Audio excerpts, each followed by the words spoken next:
በስተመጨረሻ ሄርሜላም ሆስፒታል እንደገባች ዝርዝር መረጃው ደርሶኛል። አብርሽና ልዑል ከልጃቸው ልዑሌ ጋር በመሆን በሩታ የዩቲዩብ ቻናል እንደተመለከታችሁት እርቅ በመሰለ መልኩ አንድ ላይ መጥተዋል። ይህን ጉዳይ አስመልክቶ ይህ የዩቲዩብ ቪዲዮ ማታ ይለቀቅ እንጂ አስቀድሞ ሲቀረጽ እንደነበር መረጃው ሄርሜላ ነበራት። እኔ ብዙ ተጨንቄ እኔ እንደዚህ መጫወቻ ሆንኮይ፣ እኔስ ማን ነው የሚፈልገኝ? እኔንስ ማን ነው የሚሰማኝ? በማለት እጅግ ከባድ ጭንቀት ውስጥ ገብታ እንደነበር፣ በመቀጠልም አመሻሹን ከባድ ጭንቀት ውስጥ ሆና ቤተሰብ ወደ ሆስፒታል እንድትሄድ እንዳደረጋት ዝርዝር መረጃው ደርሶኛል። ጉዳዩ ሁሉ ተካሯል። አብርሽ እውነት የሁለት ሴቶች ሐቅን ይዘህ አውቀህ እንዲያሾፍክ ካለ እመነኝ፣ ግፉ ለአንተ ነው። እኛ ከልጅ እናት ከሩታ ጋር አብረህ እንድትሆን ብዙ ለፍልፈን ነበር። ነገር ግን ከሩታ ጋር አልሆንም ፍቹም ይደረግ ብላችሁ ሩታም አንተም ፈቅዳችሁ ነበር ተለያይታችሁ ይፋ በሆነ መልኩ ወደ ሄርሜላ ሄድከው። ታዲያ ሄርሜላን ደግሞ ማኑ አስነክተ ፍቅርን አሳይተ ዛሬ ሄርሜላ እንዲህ ስትጎዳ አንተ ደግሞ ተመልሰ ወደ ሩታ እያደላ የፈዘስክ መስለህ ሌላ ድራማ እየተጫወትክ ከሆነ እመነኝ ዋጋ ትከፍላለህ። እባካችሁ ሴቶች ቆም ብላችሁ አስቡ። እኔ በሄርሜላ ቦታ ብሆን ምንድነው ማረገው ብላችሁ ነገሮችን ተመልከቱ። ሁሌም ልብ ጨካኝ አትሁኑ። ዝርዝር መረጃውን አደርሳችኋለሁ። ሄርሜላ በስተመጨረሻ የተናገረችው እጅግ የሚያሳዝን ንግግር ነው። እኔም ሄርሜላን ከዚህ በፊት የሰው ትዳር ያፋታሽ እያልኩ ብዙ እናገራት ነበር።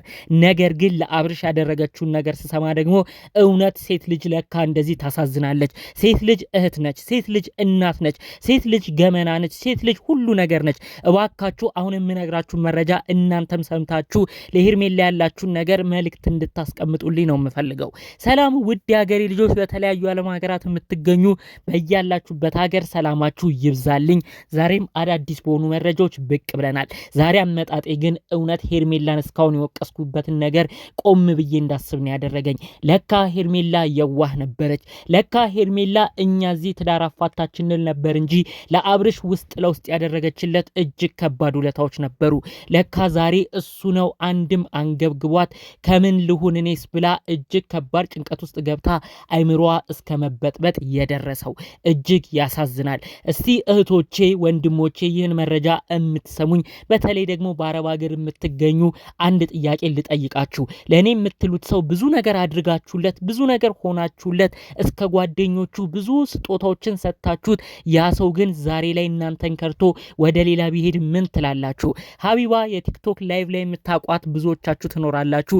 ብዙዎች ሀቢባ ቤት እየገቡ ተከዳን፣ ብዙ ነገር በደል ደረሰብን እያሉ ብዙ ሴቶች ሲያለቅሱ እናቃለን። የእውነት የሄርሜላም ከዚህ ሊለይ እንደማይችል ነው አሁን ላይ የተረዳሁት። ሄርሜላ አባቷ አንድ በአንድ ነው ያናዘዛት። እውነትም የሰውን ባ አለብሽ ወይ ለምንድን ነው ብዙ ሰውስ የሚናገርሽ እያላት ነበረ። ሄርሜላ ታዲያ የተናገረችው ንግግር እኔ መጀመሪያ ከሩታ ጋር ባለበት ጊዜ የማያስፈልግ ነገር ሳረግ ነበር። ነገር ግን እኔና አብርሽ በህይወት እንድንቀጥል ፍቅራችንም እንዲዘልቅ ያደረገን አንድ ወሳኝ ነገር ሲከሰት ነው። ይኸውም እንግዲህ አብርሽና ሩታ መለያየታቸውን አስመልክቶ ሩታም የፍቺ ወረቀት ላይ በራሷ አንደበት ከአብርሽ ጋር እንለያይ ብላ ከተፈራረመች በኋላ ነው እኔ አዲስ ህይወትን ሰንቄ ከአብርሽ ጋር ህይወት የጀመርኩት። ለምንድነው አመት ባልሞላ ጊዜ ይሄ ሁሉ ስቃይ ስምቀበለው? ለምንድነው እንዲህ የሚሆነው? በማለት ነው በጣም የተናደደችው። አብርሽ አሁን የተለቀቀውን በሩታ ቤት የተለቀቀው ቪዲዮ እንግዲህ አብርሽ አውቆ እያፈዘዘም እያስመሰለም እንደሆነ ነው እንግዲህ ሄርሜላ ትንሽ ነቃ እያለች የመጣችው። በተለይ አንድ ቪዲዮ በራሷ በሄርሜላ ቤት የተለቀቀውን ካያችሁ ልብ ብላችሁ ምንድነው አብርሽ የማያናግረኝ እያለች ስትናገር ነበር። የአብርሽ የቅርብ ቤተሰቦች ሁሉ በቪዲዮ እንደተመለከታችሁት እነ ቡዜ እነ ዴቫ ሁሉ ሄርሜላን በቃ አሁን አንቺም ውጪ ልጁን አታጨናንቂ እያሉ እንግዲህ ሄርሜላ የእውነት አብርሽ እንደዚህ ተጎዳው ፈዘዘው ብላ በጣም የእውነት አሳስቷት ተጨንቃ ነው እንደዛ ስትሆን የነበረው። ነገር ግን ጭንቀቷን ሁሉ የተረዳላት የለም። ሁሉም እንደ ውሻ ነው እያካለበ ሲያስወጣት የነበረው። ልንገራችሁ ሄርሜላ ምን እንዳረገች። ለአብርሽ ጓደኛ ቡታጅራ ለሚገኘው ያንተ ጓደኛ ከሆነ እኔ ሙሉ ኃላፊነት ወስጄ ሙሉ ወጪውን ሸፍኜ አዲስ አበባ እንዲኖር አረጋለሁ ብላ ለአብርሽ ጓደኛ ሙሉ የአመት የአፓርትመንት ኪራይ ከፍላ አዲስ አበባ ድረስ አምጥታ ብዙ እርዳታ ረድተዋለች። ከዛ በመቀጠል በአብርሽ በኩል ያሉ ጓደኞች ብዙዎች ያልተጠቀሙ በዩቲዩብ እንዲጠቀሙ ዩቲዩብ እንዲከፍቱ ዩቲዩብ ስራ እንዲጀምሩ ሌሎቹም አዲስ አበባ እየመጡ ራሳቸውን እንዲያሻሽሉ ቤት እየተከራየች ገንዘብ እየሰጠች ብዙ ብዙ ነገር ነው የሆነችው ለአብርሽ ጓደኞች። በውስጥ በኩል የሰራቻቸው ነገሮች እጅግ ነው ልብ የሚነኩት። እሷ ሄርሜላ ቤትም የተለቀቀውን ቪዲዮም ካያችሁ ብዙዎቻችሁ ያው ልብ ብላችኋል ብዬ አስባለሁ። ሁሉም ክልብ ሲያደርጓት በጣም ከልቧ የተጨነቀችው ሄርሜላ ነበረች። ነገር ግን ውጪ ብለው ነው እንግዲህ እንደ ውሻ ሁሉ ሲያባርሯት የነበረው። አሁን ታዲያ ሩታ ጋር የተለቀቀው በተለይ አብርሽ አንድ ላይ ሆነው ከሩታና ከልጁ ጋር ሆኖ የተለቀቀው ቪዲዮ ማታ ይለቀቅ እንጂ አስቀድሞ እንደተቀረጸ በደንብ ሰምታለች። ያም ሲለቀቅ ነው እኔ ምንድነው መሀል ቤት ማደርገው? እኔ ስለምንድነው ቁርጡ ማይነገረኝ? ይሄ ልጅ በጤናው ነው ወይስ ምንድነው እያለች ነው በጣም በመጸጸት ሆና አስቀድማ ሆስፒታል እንደገባች መረጃውን የሰማሁት ማለት ነው። ከሚገርማችሁ ሌላ ነገር አብርሽ ዛሬ ትንሽ ነቃ ያለ ይመስላል። ልብ ብላችሁ ካያችሁ እንደውም አንዳንድ ሰዎች ዛሬ ነቃ ያለ የመሰለው ወንድሙ ኤፍሬም ስለሌለ ነው፣ በቃ አብርሽ ወደ ራሱ እየተመለሰ ነው፣ እውነትም ሩታን ፈልጓል እያሉ ብዙ ሰው እየተነጋገረበት ነበር። ታዲያ ይህንንም በጣም ስለተረዳሽ ነው ሄርሜላ ይኸው አብርሽማ ዛሬ ጭራሽ በጤናው ሆኖ ነው ሩታን እየፈለገ የሚገኘው።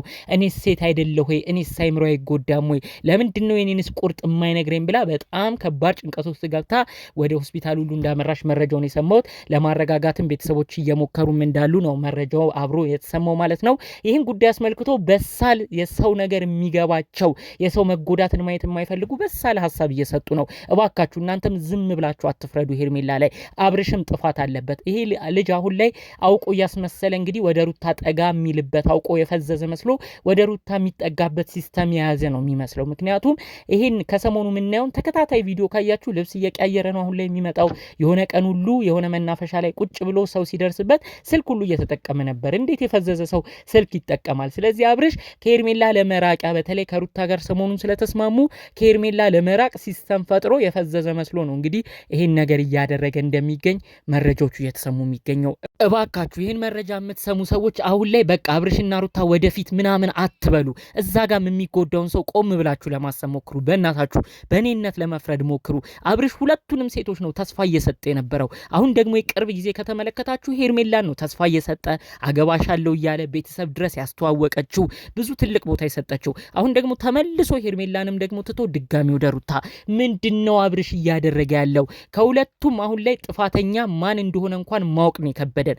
ሩታም ሄርሜላም ተስፋ እየተሰጣቸው እንዲሆነ ችግሩ ያለው አብርሽ ጋር ነው። ለምንድነው አብርሽ ቆራጥ ሁን፣ አብርሽ ሰው አትጉዳ ብላችሁ ኮሜንት የማታረጉት? ሄርሜላ ስትመጣ ሄርሜላን ትሰድባላችሁ፣ ሩታ ስትመጣ ሩታን ትሰድባላችሁ። ዋናው ጥፋት ያለው አሁን ላይ አብርሽ ላይ ነው። ስለዚህ እባካችሁ አብርሽ ነው አቋሙን አስተካክሎ ትዳሩን በስርዓት ማስቀጠል ካለበት ትዳሩን ማስቀጠል ያለበት። አለበለዚያ ግን ሄርሜላንም እየጎዳ ተስፋ እየሰጠ በዚህ በኩል ወደ ሩታም እያደላ የሚቀጥል ህይወት እንደሌለ እኔም ብዙ ኦዲየንሶችም እየተናገሩ ይገኛሉ።